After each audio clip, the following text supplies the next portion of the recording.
Уважаемые коллеги, мы начинаем пресс-конференцию глав внешнеполитических ведомств России и США. Сейчас я приглашаю наших гостей разместиться поудобнее. Здесь есть места. Пожалуйста, проходите.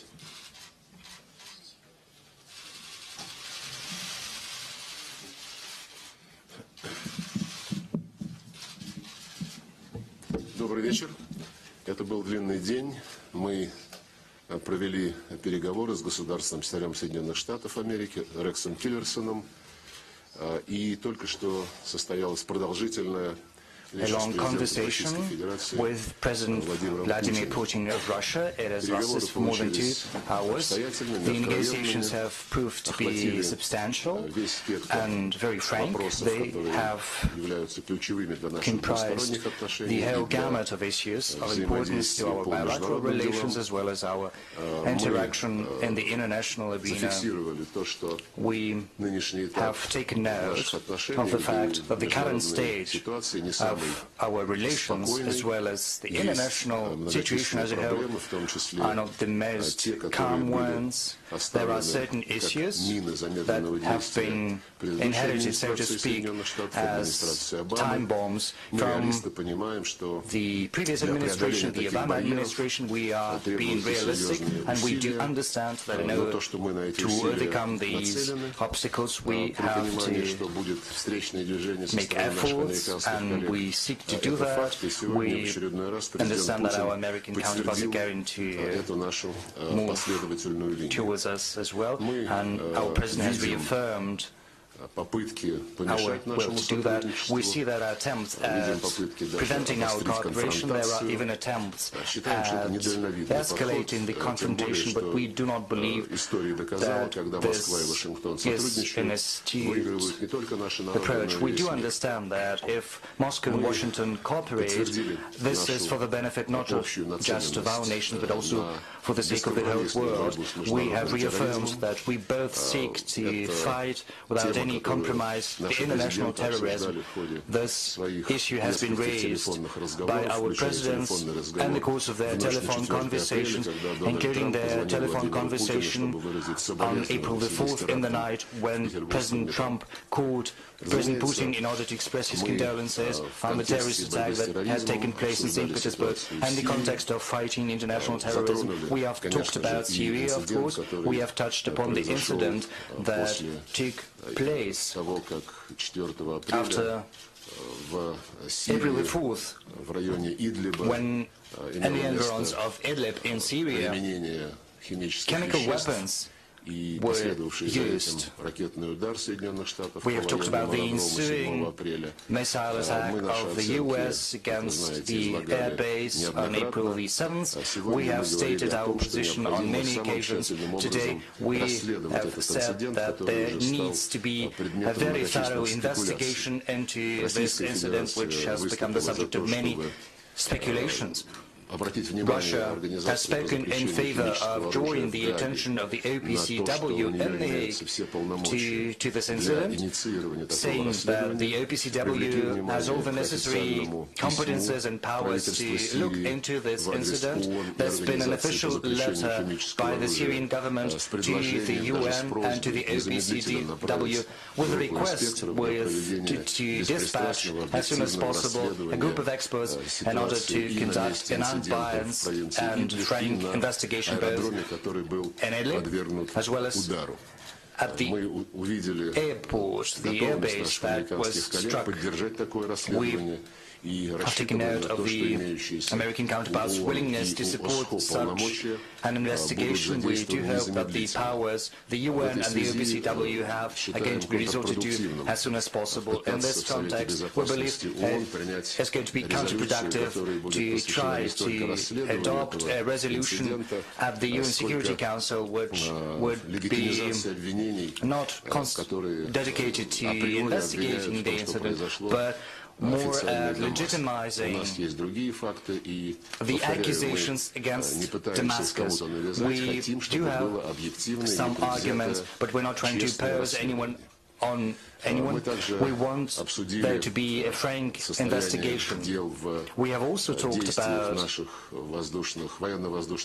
the state of affairs and the interaction of our air space forces, as well as the coalition headed by the U.S., and the context of the memorandum we have on preventing incidents, as well as ensuring the safety of air traffic over Syria. As you know, we have suspended the memorandum, but today the Russian president has reaffirmed that we're willing to put it back into force on condition that the primary force is going to be reaffirmed of both the American coalition and the Russian airspace forces. That is the objective of fighting Jabhat and Nusra, as well as the associated terrorist organizations. We assume as well that the publicly stated position of both Russia and the U.S. and there being no intention to interfere within the domestic affairs of Syria or any other state are still in force, and we do hope that Iraq's example, as well as that of Libya and other countries, is going to be an admonition against trying to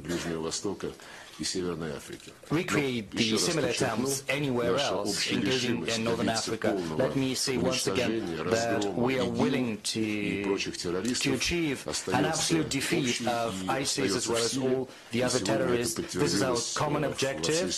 It is still in force, and we have seen that this has been reaffirmed today as well. Apart from Syria and fighting terrorism in the region, we also have another political challenge, common challenge, that is to seek a political solution to the Syrian crisis. The U.S. and Russia have been at the forefront over the recent years of international efforts at finding solutions, at rallying all the parties concerned, both parties to the Syrian conflict and external players, bringing them together at the negotiation table under the aegis of the UN. Today, we agreed to continue to work bilaterally in order to facilitate this process, to push the multilateral process forward. We appreciate that apart from the Geneva process, which we are full-fledged members of, together with the American counterparts, we also have the Astana platform. At this platform, the American counterparts are represented as observers. Russia and the U.S.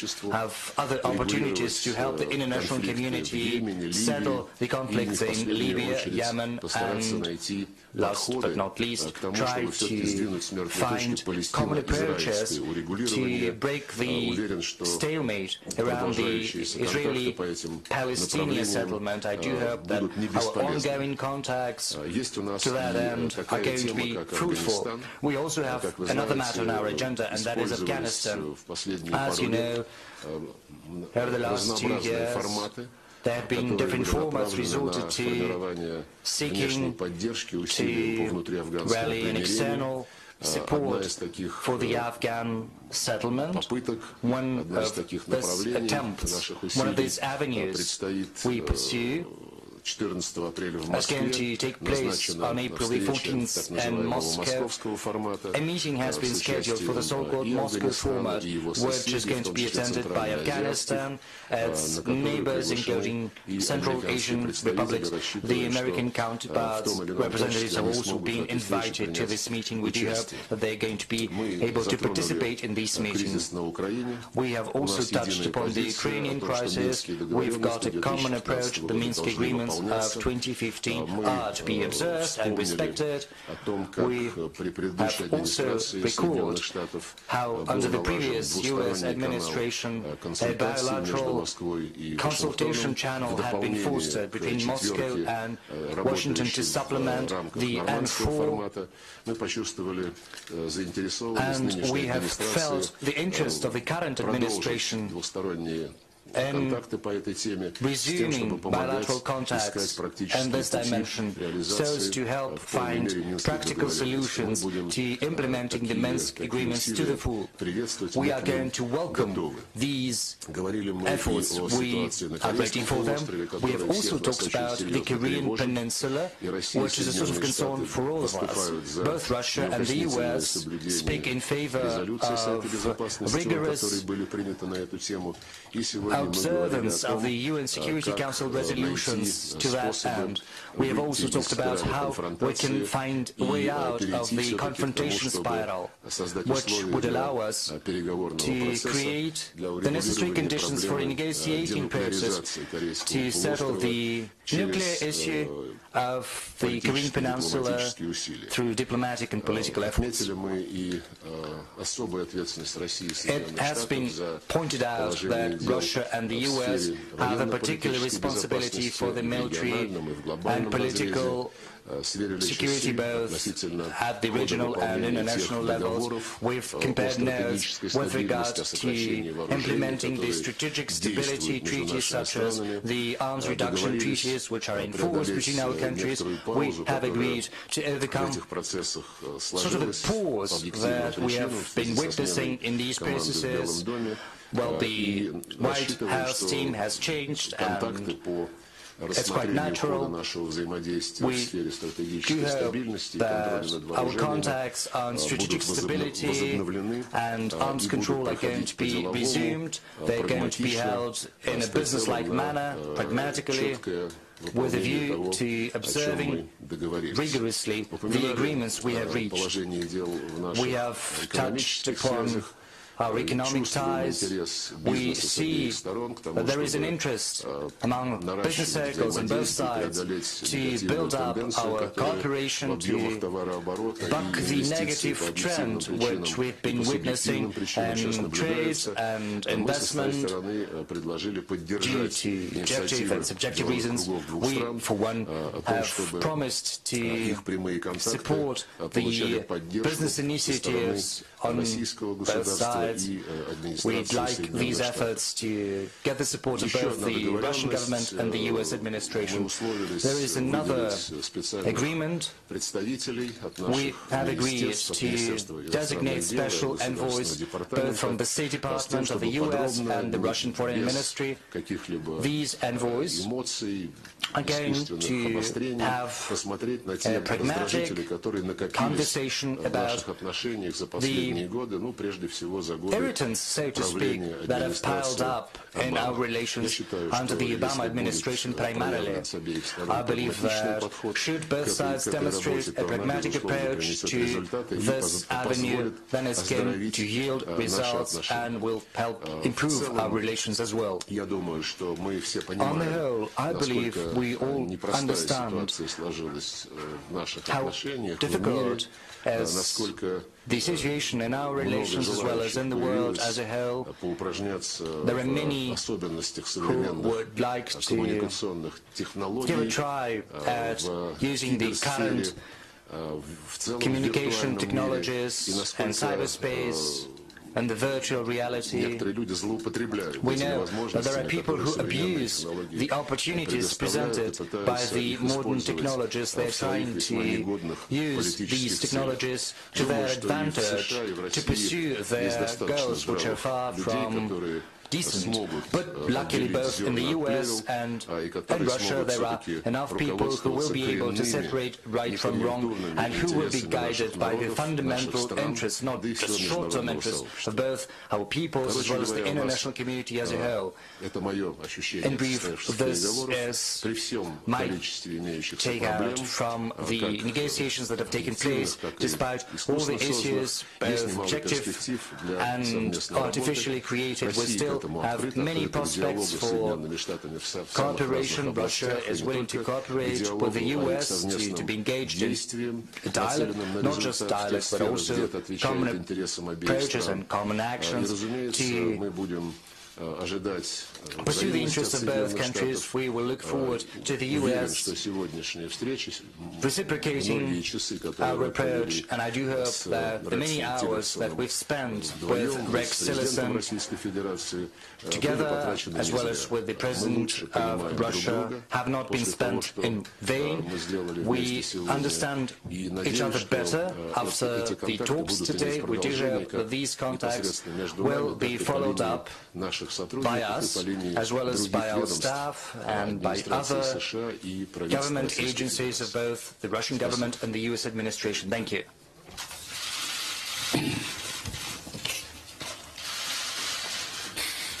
Good evening. We just came from a productive meeting, as you heard Foreign Minister Lavrov mention, of about 2 hours with President Putin. We frankly discussed the current state of U.S. Russia relations. I expressed the view that the current state of U.S. Russia relations is at a low point. There is a low level of trust between our two countries. The world's two foremost nuclear powers cannot have this kind of relationship. We further discussed approaches to improving our channels of communication. We had a lengthy exchange of views regarding the situation in Syria and shared perspectives on possible ways forward. Earlier today, Foreign Minister Lavrov and I had a lengthy conversation about issues that require immediate attention and issues that require longer-term attention. We understand that improvement in the long-term relationship will be required if we are to make progress on issues where we have different views. We spoke extensively about Syria, and in some areas we share a common view. Specifically, we both believe in a unified and stable Syria, and we agree we want to deny a safe haven for terrorists who want to attack both of our countries. We agree that North Korea has to be denuclearized. We agreed there needs to be more senior level communication between our two countries, both at a diplomatic and military level. But there is a broad range of other issues in which we have differences. Some have global implications with long-term requirements, and others are understood to be bilateral. Over the course of the past 2 years, a number of reciprocal actions have been taken to demonstrate the dissatisfaction each country has with the other.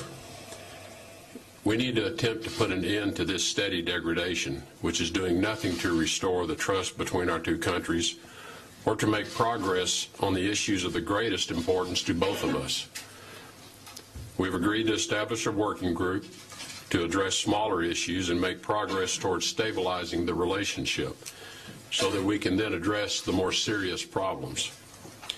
Foreign Minister Lavrov and I agreed we would consider further proposals made about the way forward in Syria, including consulting with our allies and coalition members. And we will continue discussions about how to find a solution to the Syrian conflict.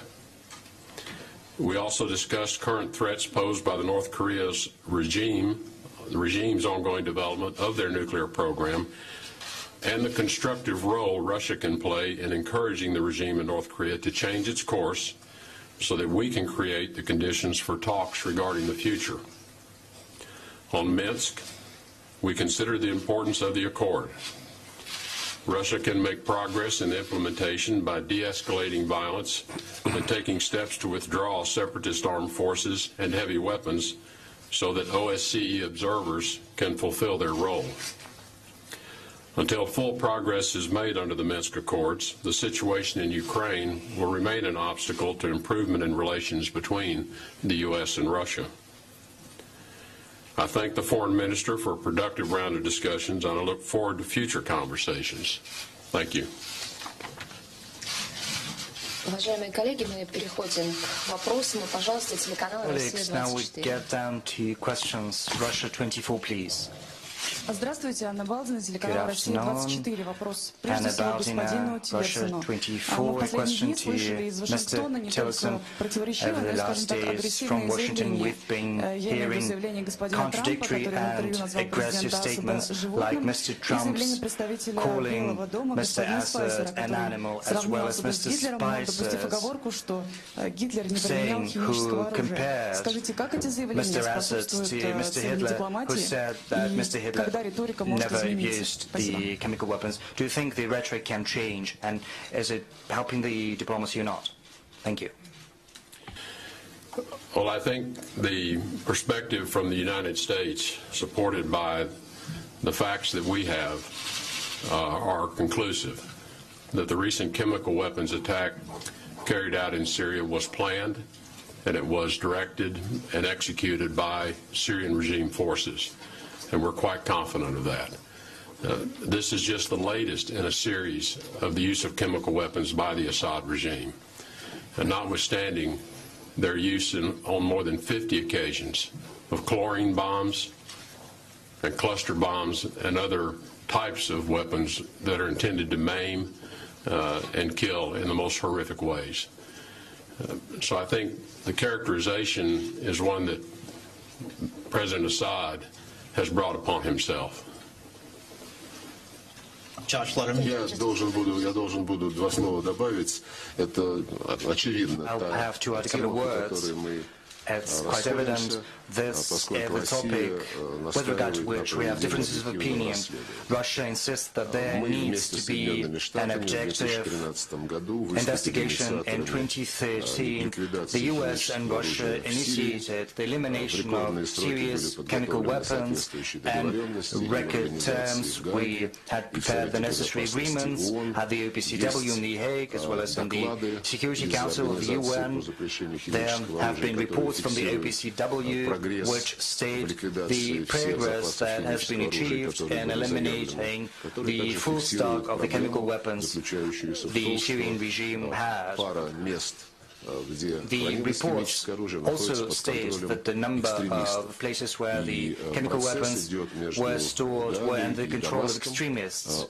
So the process between Damascus and The Hague has been ongoing. There have been some difficulties, and yet we use our relations with the Syrian government to encourage them to cooperate fully with the OPCW, and we are fully committed to finalizing this work. We're going to seek its completion. As for the investigation into the incident, there is a fact-finding mission of the OPCW. There is also a joint mechanism for investigations set up together by the OPCW of the United Nations. We've got some questions we want to be answered by these mechanisms. All the accusations against the Syrian Arab Republic's government of having used the chemical weapons, all these accusations are based on the so-called remote evidence provided by some NPOs. I'm not going to point out the white casks, helmets that have discredited themselves on many occasions. They have been found to be guilty of fraud. Now, as for all the evidence we've got of chemical weapons have been used in the territory under the control of the opposition. Now, I can say that on many occasions both the Russian armed forces and the Syrian government have provided physical evidence, including samples required to conduct an investigation to the OPCW. These were not some remote evidence. These were pieces of physical evidence. The study of these material evidence has been dragging on for quite some time. I'm not trying to level accusations at anyone, nor are we trying to exonerate anyone. We just insist that there should be an investigation into what has happened and what happened on April the 4th. And just as it happened in the past, it was timed quite interestingly with the start of the conference in Brussels. So when reports emerged on chemical weapons being used in the province of Idlib, the participants started to demand vociferously that the conference should be used to look into those accusations, even though this was a conference dedicated to the whole gamut of Syrian conflict-related issues. So we see that there's been so much talk about that, and that is why we believe it is necessary and sensible to have an international, unbiased and frank investigation into this incident. A group of professionals, unbiased and experts, has to be dispatched to the place where chemical weapons were used, as well as to the airport where, as our American partners say, was used as the starting point from which took off the planes delivering the chemical weapons. We are not convinced that this was the case, nor are we convinced by the TV images or by the statements of people who were at the airport. There were no signs that would support the statement, the allegation that chemical agents were used there at all. I'm sorry for taking so long to comment, but I would like to underline that we are 100% sure that if our colleagues at the UN, as well as the Hague, try to avoid this investigation, this will signify that they are reluctant to find out the truth. But we will insist that the truth should be found. Thank you. Josh Letterman with the Associated Press. Thank you. Secretary Tillerson, I want to ask you about your conversations with President Putin about Syria. You've predicted that Assad will leave power through a political transition. How will you compel Assad to participate in a political transition that leads to his own ouster? Are war crimes charges on the table?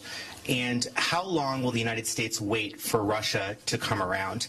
And Foreign Minister Lavrov, if I may, your government and the United States government seem to be miles apart on the Syria issue, on Ukraine and other issues. Did you feel that you cleared up any of those issues you mentioned earlier today since you've had those discussions with Secretary Tillerson? Well, we did discuss at length the future role for Assad, whether it be in a future political process or not. Clearly, our view is that the reign of the Assad family is coming to an end. And they have, again, brought this on themselves with their conduct of the war these past few years. We discussed our view that Russia, as their closest ally in the conflict, perhaps has the best means of helping Assad recognize this reality. We do think it's important that Assad's departure is done in an orderly way, so that certain interests and constituencies that he represents feel they have been represented at the negotiating table for a political solution. How that occurs, we leave that to the process going forward. We do not think one has to occur before the other can begin, and it will take a pace of its own. But the final outcome, in our view, does not provide for a role for Assad or for the Assad family in the future governance of Syria. We do not think the international community will accept that. We do not think the world will accept that. What about the war crimes charges? We discussed the issue that as time goes by and more evidence continues to be gathered, it is possible that the threshold necessary to charge individuals, including Bashar al-Assad, may be achieved. As you know, this is a very high legal hurdle in order to bring such charges against an individual. So I would not suggest to you that all of that evidence is in place, but I think the longer time goes by, it's possible that the case will be made, and there are certainly individuals who are working to make that case. Ну, с своей стороны я хочу сказать, что I, for one, would like to не say считаю, будто мы that с I do Соединенными not Штатами think that находимся Russia на непреодолимом расстоянии друг от друга the U.S. многим вопросам are международной at so great повестки a дня. Это distance that касается и it cannot be Сирии, bridged и on many issues of Украины. the international В agenda, наших both with вступительных regard to словах Syria and с Ukraine. Рексом Тиллерсоном It's мы not упомянули impossible. In our договоренностях, introductory которые remarks with касаются Rex Tillerson, we не только mentioned сохранения, the но и agreements that are активизации related каналов диалога not и по just Сирии, to preserve and и also по to Украине. intensify the Что communication касается конкретно channels with проблемы regard to Syria and Сирии, Ukraine. в частности, As for Башара Syria Асада, and Bashar мы сегодня al-Assad, обсуждали исторические экскурсы. we have had И Рекс сказал, sort of a historical что background. он человек новый, и он Rex предпочитает said не that в истории копаться, he's a new а guy and he заниматься prefers not looking into сегодняшними history but to проблемами. deal Но так with the matters of устроен мир, today. что если мы не But the thing извлекаем is, the уроки world из is built прошлого, in such a то fashion that едва ли if we мы do not сможем преуспеть в take lessons from the настоящем. past, we will hardly be able to achieve success in the present. And I recalled certain situations when groups of countries, primarily Western countries, NATO countries, were sort of fixated on eliminating this or that dictator, an authoritarian or totalitarian leader, in order to oust Slobodan Milosevic, president of ex-Yugoslavia. NATO в 1999 году в грубейшем launched war in 1999 in gross violation of the UN Charter as well as the Helsinki Final Act of the OSCE. The TV station was bombed, which incidentally is a military crime, however you interpret the Geneva Conventions. Residential areas were shelled. The Chinese embassy was also attacked. Civil trains and bridges were bombed. The shelling went on for 3 months. And then they ran out of targets that could be qualified as dual-use facilities. There was another dictator, Saddam Hussein, who was hanged after the invasion. We know how this invasion was justified. Since that, I think Tony Blair was the only one to repent publicly, admitting that it had been a fake, all the grounds for the Iraq invasion.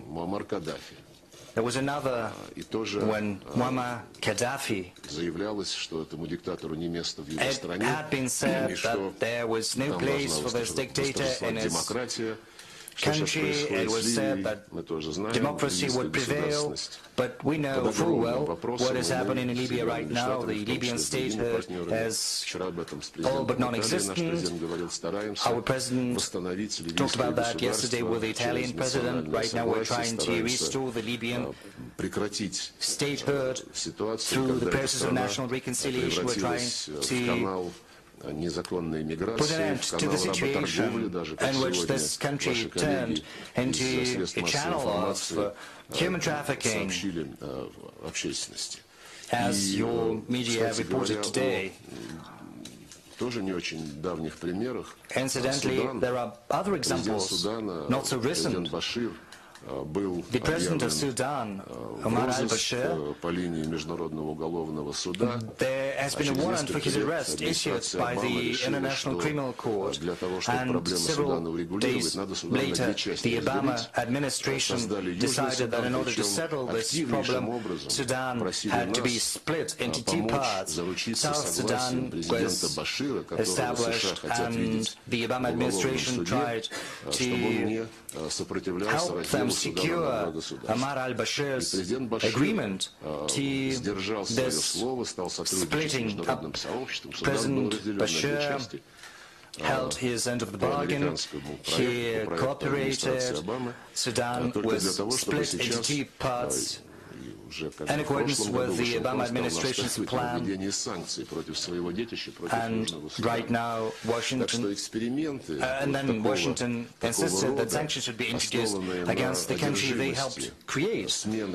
So this fixation on trying to oust this or that dictator, an authoritarian or totalitarian leader, is well known to us, and we know how it ends. A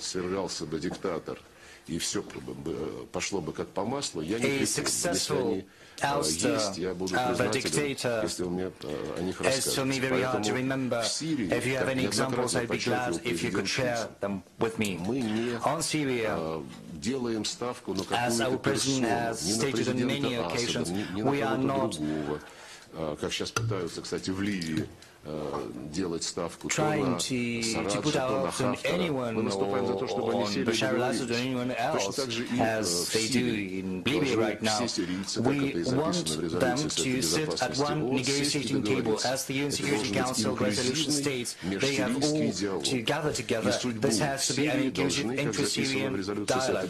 And as the UN Security Council resolution states, the future of Syria has to be determined by the Syrians themselves, without any exemptions. The most important thing is not to eliminate a political leader from the chessboard, so to speak, but to agree on how the country is going to be built. It has to be democratic, it has to be secular, which is something the High Negotiations Committee speaks against.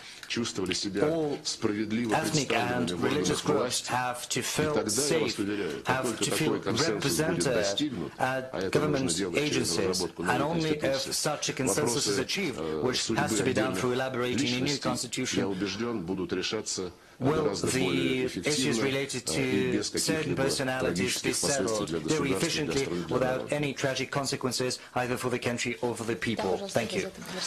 Commerçant newspaper, please. Your question. Thank you, Yelena Chernenko, Commerçant newspaper. I've got a question to Secretary Tillerson. Have you talked today about the alleged interference of Russia into the American election? In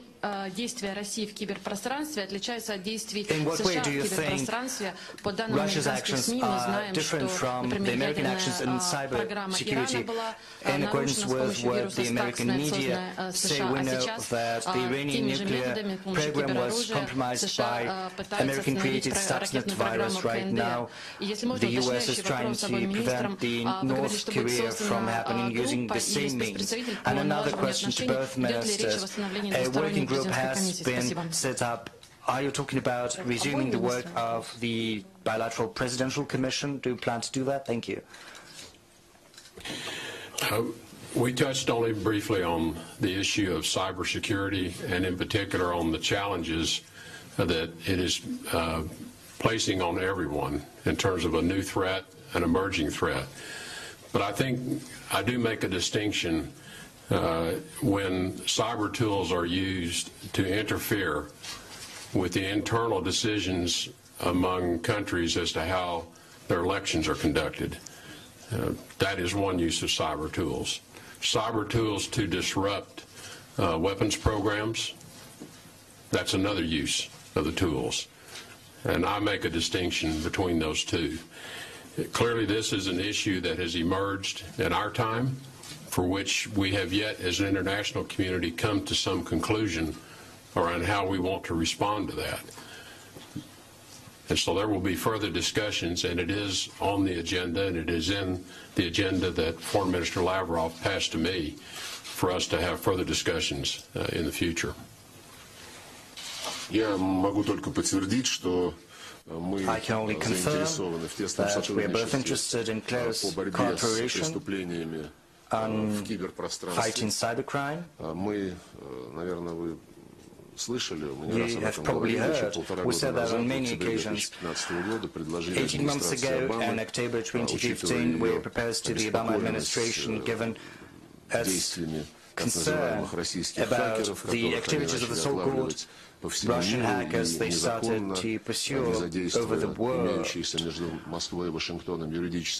without resorting to the legal procedures that exist between Russia and the U.S. They started to detain these hackers and prosecute them after extraditing them from third countries. Back then, we said that we were not interested in our citizens being involved in these crimes. Therefore, we suggested that a special bilateral mechanism should be created that would exchange information in real time about anyone trying to breach the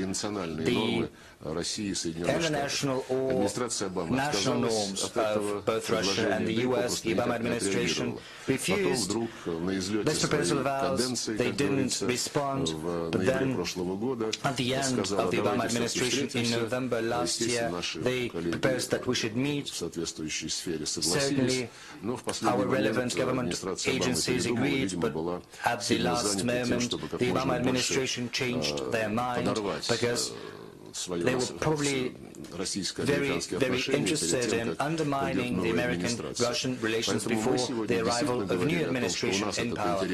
That's why we once again confirmed this interest of ours today. This is a relevant matter, and that is why we suggested that our contacts should be resumed at the level of special envoys of the U.S. administration and the Russian president, and also contacts at the level of relevant authorities. We feel that this time the result of these efforts might be different, leading to the establishment of new channels of communication and cooperation. And what is your second question? The bilateral presidential commission? No, we have not yet touched upon this matter. It has been buried, so to speak, but maybe it might be resuscitated. Still, we've got channels to discuss some serious issues in our bilateral relations. It might be not under this umbrella structure. No, it might be in a different format. We have designated special persons who will sit down in quite common manner to look at our grievances, to look into those, and to look into how we can overcome these difficulties that exist. Richardson, Fox News Channel. Thank you. Secretary Tillerson, did you discuss today with President Putin or Foreign Minister Lavrov sanctions or other concessions that the United States might make in exchange for a change in behavior from the Russian government? And also, speaking about what you just answered previously, did you present to President Putin or the Foreign Minister specific evidence the Russian government interfered in the U.S. election? And to Foreign Minister Lavrov, if an independent investigation finds the Assad government attacked his own people with chemical weapons, what will Russia do? President Putin says there's an effort to blame Assad and plant evidence. Did you present that evidence to Secretary Tillerson today? And would Russia refuse to consider to agree to any circumstance that results in the ousting of Bashar al-Assad? We discussed no change in the status of sanctions that have been in place with Russia as a result of certain actions taken in Ukraine, as you know. I think as to the question of the interference with the election, that is fairly well established in the United States, and I think that has been spoken to on the Hill as well with the Congress, and it is a serious issue. It's one that we know is serious enough to attract additional sanctions, and so we are mindful of the seriousness of that particular interference in our elections, and I'm sure that Russia is mindful of it as well. Государственный секретарь санкциями сегодня не угрожал. State Secretary hasn't threatened to use new sanctions. He hasn't threatened us at all. We have had a frank discussion about the issues on our agenda. And unfortunately, we've got some difficulties with regards to the majority of those issues. Now, as for a chance that this investigation reveals the government's implication in chemical attacks. It's all a hypothetical. We do not want to speculate. We see how speculation can bring results.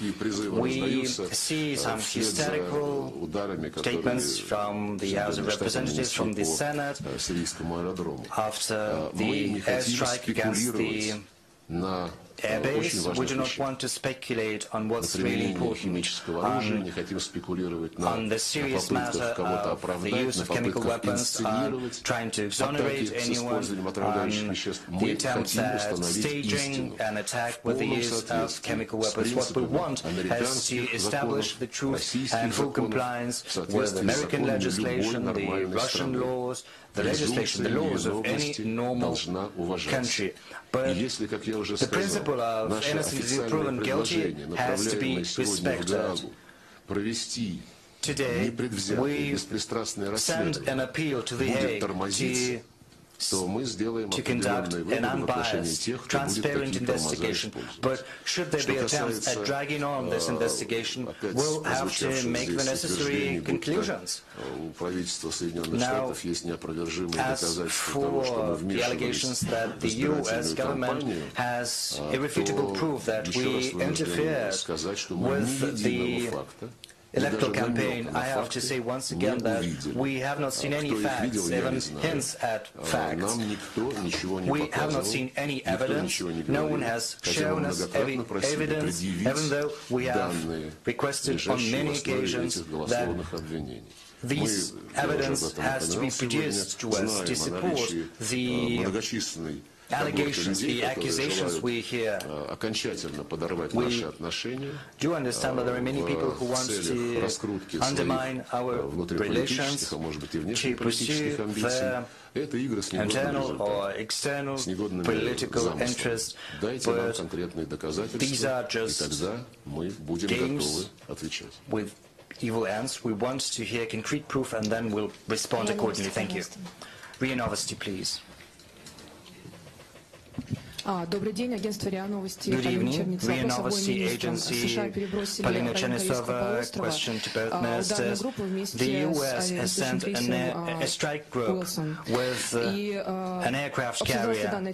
Kurt Benson, has this issue been raised during the talks? And what are the risks this step might entail for the region? And a question for Secretary Tillerson. If this group has been sent to the Korean Peninsula, does this signify that the U.S. has some plans for military intervention in North Korea? Thank you. The Carl Vinson strike group is routinely in the Pacific Ocean. It's in the Pacific Theater. And its movements in the Pacific are made in a way that's planned by the military planners. There is no particular objective in its current course. The Vinson sails up and down the Pacific routinely, and so I would not read anything into the Carl Vinson's current locations. Я только могу повторить, что мы обсуждали среди прочих тем among other issues, we have discussed the situation on the Korean Peninsula as well as around it. As far as I understand, given all the nuances, we still have a common determination to resolve this issue through peaceful means, to achieve the denuclearization of the Korean Peninsula through diplomatic talks. There are certain efforts undertaken by the participants of what used to be called the six-party talks. We also have ideas of our own, just as our Chinese counterparts do. We believe that we've got to rally around the cause of finding peaceful solution to this issue. And the last question from the American side. Thank you. Brennan with CBS News. Thank you very much. Mr. Secretary, before these meetings, you said you believed Russia was either incompetent or complicit in these chemical weapons attacks. After your extensive meeting with both Vladimir Putin and Sergey Lavrov, do you know which one that is and what concrete thing can be done to rebuild that lack of trust? And Minister Lavrov, if I could indulge you to answer in English, if you would, sir. President Trump has called Bashar al-Assad an animal. This is the leader your government continues to back.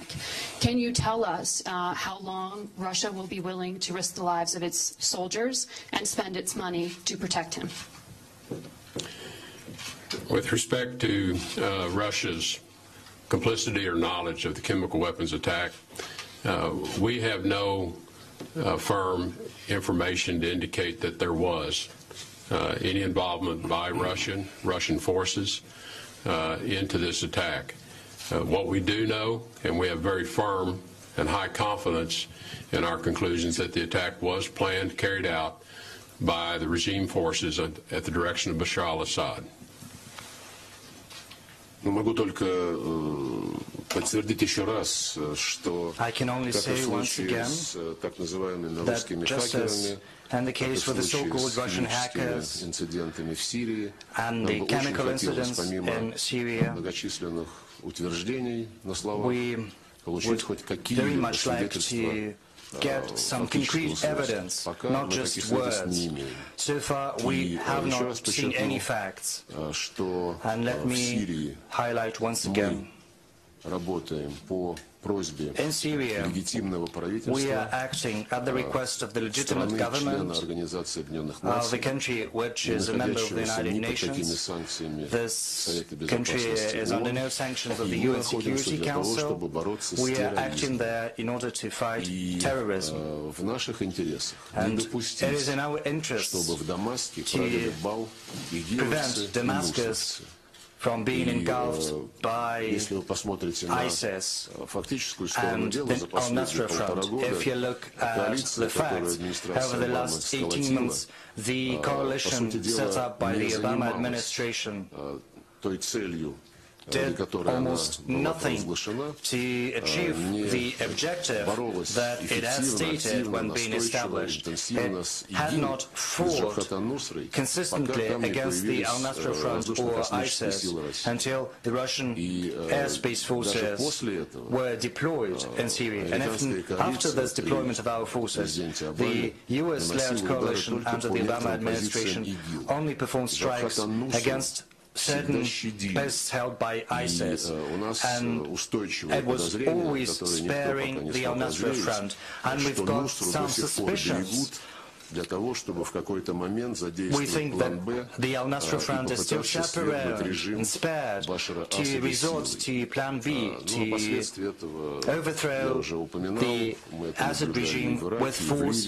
We know how this is going to end because we saw similar situations in Libya and Iraq, and we do hope that the people will prevail who know how to learn from history. Now, as for who is responsible for the crimes committed in Syria, we've got to look into that. But as one American counterpart said, there will be time for everything. We've got to set priorities. And recently we've heard new priorities from Washington saying that ISIS is priority number one. And as Mr. Spicer has said, we have the resources to defeat ISIS without doing anything to the Assad regime. This is the same thing John Kerry had told me. The U.S. administration, he said, was convinced that ISIS was a more serious threat and a more important objective than the Assad regime. So I think we think along the same lines. We have to see the common threats. They are apparent. And if we are to fight ISIS, if we are to emerge victorious from this fight without ousting the regime, Не то, что не победить ИГИЛ, а проиграть ИГИЛ. When ousting the regime, this is no guarantee that we are going to defeat ISIS. On the contrary, ISIS might emerge victorious if we oust the regime. So we should be guided by common sense. Thank you, not by emotion. Colleagues, this is the end of the press conference. Thank you for participating. Thank you.